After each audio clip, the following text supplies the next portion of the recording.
Can you do it on the... Nah, man. I want to hear you yelling at people when you get drunk, buddy. I'm on the wagon for Lent, bro. Well, even better.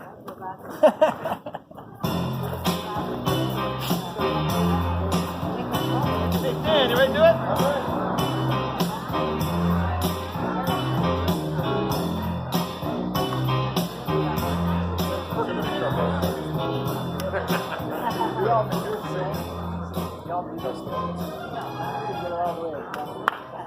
Ladies and gentlemen, the most important thing to do right now, before you get too embroiled in Brad screaming and whispering through his horn, is to text your friends and tell them to get their butts over here, because there's a lot of music to hear and a lot of your friends aren't here, and God knows they should be. So that's A, is text your friends, tell them to get here. B, what an honor and a pleasure to be back on this beautiful stage, re-renovated for the 18.5th time. That's right. Hell yeah for the Broadside. I hear there's bathrooms. Is this true? Yes. Where are they? I can't see them in the blinding light. I believe you, though. Yeah, so dig it. Text your friends. You've heard the rumors from Brad. There is some of the finest Gulf South sauerkraut, pickles, fermented beets, fermented carrots. I got incredible fermented stuff today, tons of it. Please help me not bring it all home, because my wife kills me when I bring it all home. You can help me not to bring it all home, and it's all over there by that terrible sign. Drink as much as you can to Uber home safely tonight. There's lots of beer. I'm drinking Lagunitas IPA. You can too. It's a real treat to have Brad join in this parade. I knew that we wanted to do a small group session and a solo session, and I have missed Brad's last several solo sessions, and I wanted to hear it, quite frankly. So I called him and asked him to do this with us this evening. So cheers to that. The trio coming up afterwards has never worked together. They all know each other. Marcello's leaving town tomorrow for Italy, so say Marcialo to him at the end. Without too much further ado then, thanks for coming to the Broadside. Buy sauerkraut, buy lots of alcohol or non-alcohol, whatever makes you happy. I'll bother you more when Brad's done. So until then, we have Optic Tempo behind me on the screen or in front of me, and Brad Walker playing his horns.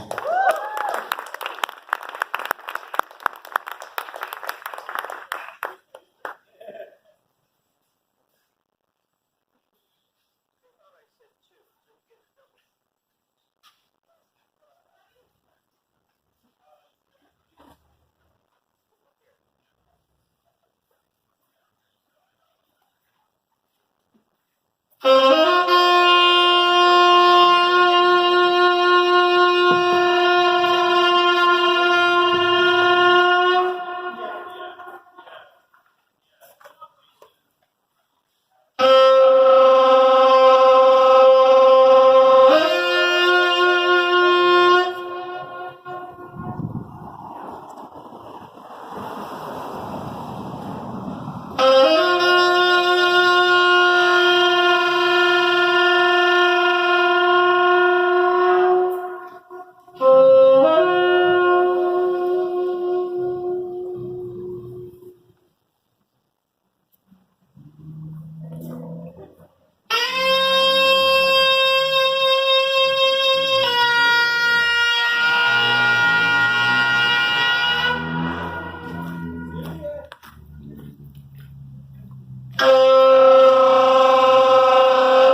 Thank you. Andy, am I done? I hope you play a little more horn, mate. You want me to play one more? I hope you play some more horn and make me feel like I'm tripping a little bit more. I'm tempted to make some goofy ass joke about make some noise because that would be so inappropriate at this moment. But No noise. Make us feel like we're tripping. what was that? Asparagus? Play a song for asparagus, Brad. No, I ain't doing that. Sorry. I'll quickly say thank you because I probably won't say anything when we're finished other than to come out and say hello. And I would, if you're into this kind of thing that I'm exploring, I'd love to hear from you because for many years it's been interesting to me, but I haven't felt like there was much of an audience for it, which is sort of a self-fulfilling prophecy, obviously. So it's been gratifying to get a little bit more of an audience for it. Thank you to Andy for asking me to do this because I think it's the first time anyone has asked me, pursued me to do a solo set. It's such a personal thing, and obviously non-commercial music. And this is a city where we know our artists, if I can call myself that, in tons of different ways. I meet people playing rock and roll and playing soul music and playing, straight ahead swing and all kinds of stuff. And so, on the one hand, I just don't expect people to be into all of it. Most people aren't, and that's okay. And on the other hand, especially when I first moved here, I was like, I don't think I want anyone to know that I do this because they might think it's weird. And now that I've gotten to know the culture of the city a little better, I don't really think that's a thing here. Which is beautiful. There's a lot of really beautiful things about being a musician in New Orleans, and that's one of them. I mean, I for lack of a better metaphor, get to scratch all my itches, so to speak, and it's fucking beautiful. And I have found that they all inform each other. So I might go on the road with some country act and come home and do one of these shows, and I find that I've grown somehow as a solo artist by living in someone else's world like that. I never expected that to be the case. I figured they'd be separate little bubbles banging around like fucking, bumper cars or whatever. But it's not like that. It's like it's a blending, and it's hard to describe, but I've found it to be very real. And I think a lot of people here that perform and listen find that to be really weird, the way that things, really real, the way that things blend.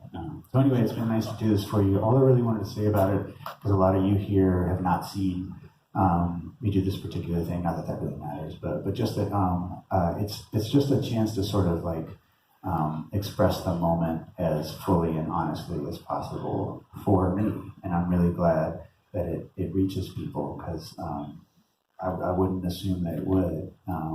But I think that's a really powerful exercise, no matter what it is that you do with your life, to take times and just focus on being absolutely honest to the present moment in every way. And that probably sounds cheesy because you've seen it in commercials for yoga studios and stuff like that, but it's a very real thing, and it's been a part of human history since before there was human history. And this is my way of doing it, and it's much more meaningful to me when I get to share it with you and get to share it at beautiful places like the Broadside, which are just inspiring by nature. Yeah, give it up for the Broadside. I'm going to stop talking because there's 3 really great musicians coming up next. Broadside holds a really special place in a lot of New Orleans musicians' hearts. I think, if I can speak for them, because it was one of the first places to really adapt to the pandemic.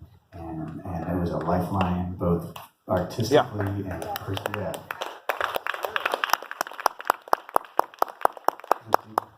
Big deal. Andy asked me to play here right when they opened, actually with Marcello and Will Thompson, and we played trio, and it was fucking freezing cold, and it was amazing. It was just the greatest thing ever. It's been great for Brian and everyone here at the Broadside from the beginning, and who are here now for making this place great. And I just wanted to briefly shout out the great Andy Durda, the Sledgehammer. And Andy's got no stake in this shit. He just, other than he really loves music, and that's the most powerful thing I think I know of in this business. And so thank you, Andy. I'm out of time, so I'm gonna play a really short little miniature and get out of the way. So thanks again for being here. Yeah, Brad.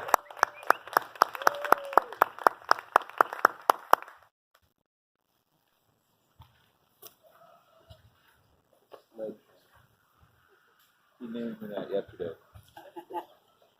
recognition. I don't know that I like it. It came up yesterday. Dirty. You call me Dirty Andy, Barbara. That's what your husband calls me. I'm gonna do something I've never done on one of these things before, and it's sort of against the spirit of it, but it feels right, so I guess it's not against the spirit of it. I'm gonna play a composition. This is by the great Colin Walcott. Some people know from his work with Don Cherry and his group Cadona on ECM Records. This is something I played on a record of mine, an EP I put out a few years ago.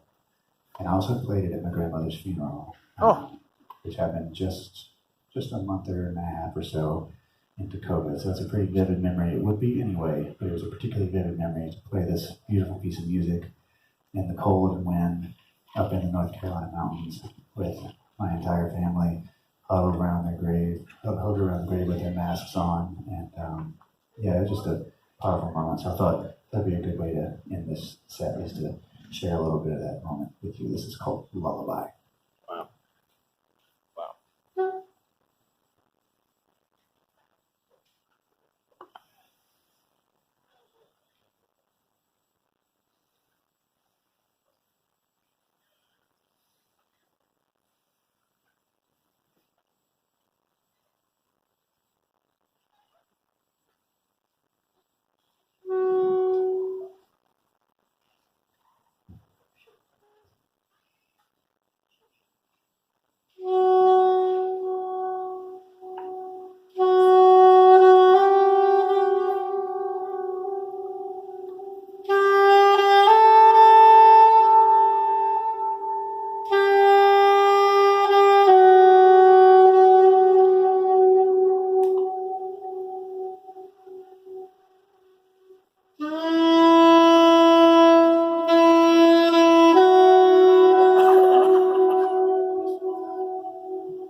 Wow.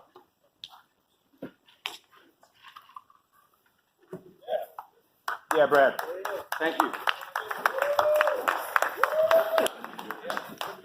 Okay, well, thank you all again so very much. And stay right there. Thank you. Three of my favorite musicians and favorite people are up next. Rich Hoganetti, Oscar Rossignoli, and Rich Olson.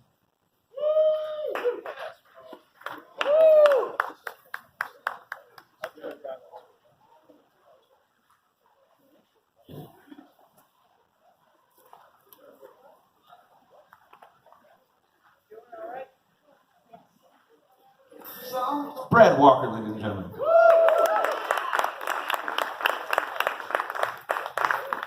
I wanted to make sure to tell you that you should be here 2 weeks from tonight. 2 weeks from tonight is the next gig. I've got a hand in here, which is it's double bill. It's Jason Marsalis with a beautiful trio. It's trio excursions with Jason Marsalis. But the special twist is, get this, there's an opening solo set by the inimitable, the disgusting, the brilliant and hilarious, and completely out of his freaking mind, Phil Degree. That's right. Phil Degree. That's right. Solo Phil Degree at sunset, because it's going to be daylight savings in a couple days. So come 2 weeks from today, it's going to be sunsetting at like 7:14 p.m. And Phil Degree is going to be playing through the sunset solo, and then Jason Marsalis with a splendid trio. That's 2 weeks from tonight. And then the day after that, so that's March 22nd. The day after that, that's Wednesday, March 22nd. Day after that, Thursday, March 23rd, great gig here. It's Metropolis, the movie by Fritz Lang. Some of you have heard about it before. You know the one. So dig it. They're playing that here on the big screen. So instead of Forrest, Optic Tempo on the videos, by the way.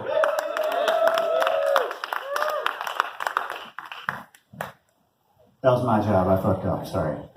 Forrest is a fucking genius, and that shit is amazing. And the reason I forget is because I can't see it while I'm playing. So in about an hour, when people send me pictures, my brain is going to explode. That's what's happened literally every time so far. So thank you, Forrest, aka Optic Tempo, for lending your brilliance to the show. Yeah, right. So Forrest was quoting the best movie in the world with no dialogue, which is Forbidden Planet, at some point during that video montage.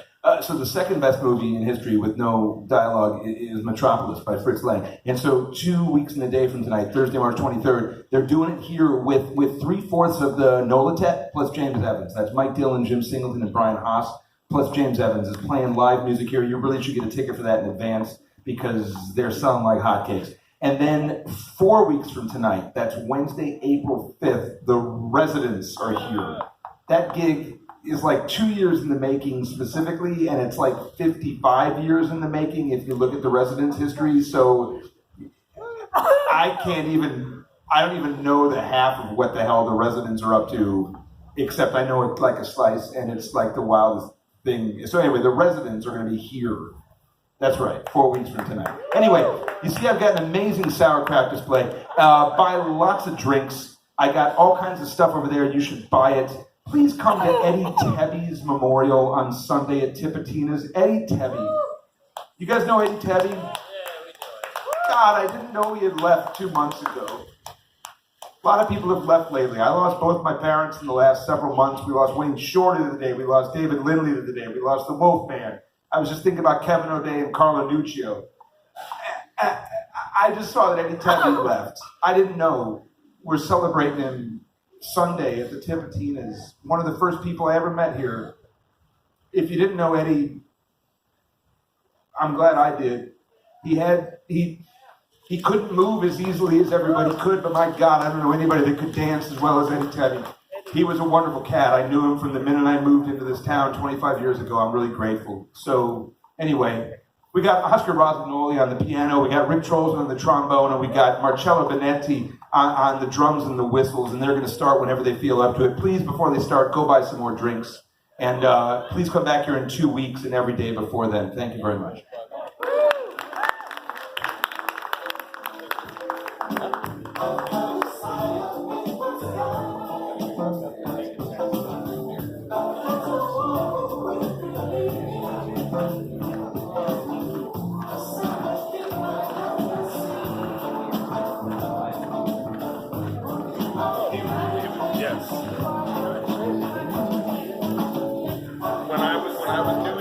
I would go to like 3 gigs a night, and I'd be seeing Eddie at like 5.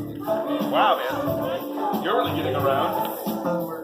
I didn't know. I got the sense of feel from the postings I was seeing, and I was kind of off my own rails, and I was sort of off the grid myself for like 6 weeks, right about until I was trying to make this gig happen. And then I got back on the grid, the Facebook grid, like 2 weeks ago, when this gig got finalized. And I didn't know until yesterday that he had passed away. That everything was Sunday, so I saw talking about it a lot, but I wasn't watching Facebook stuff. He was inevitably an energetic cat.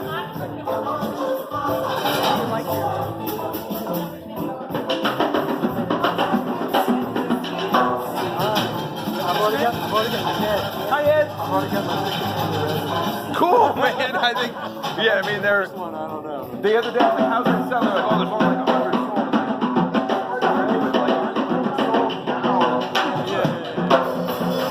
I mean, when they came to the Music Box Village, 4 or 5 years ago, that was crazy. Yeah, I was thinking for sure, this is one of the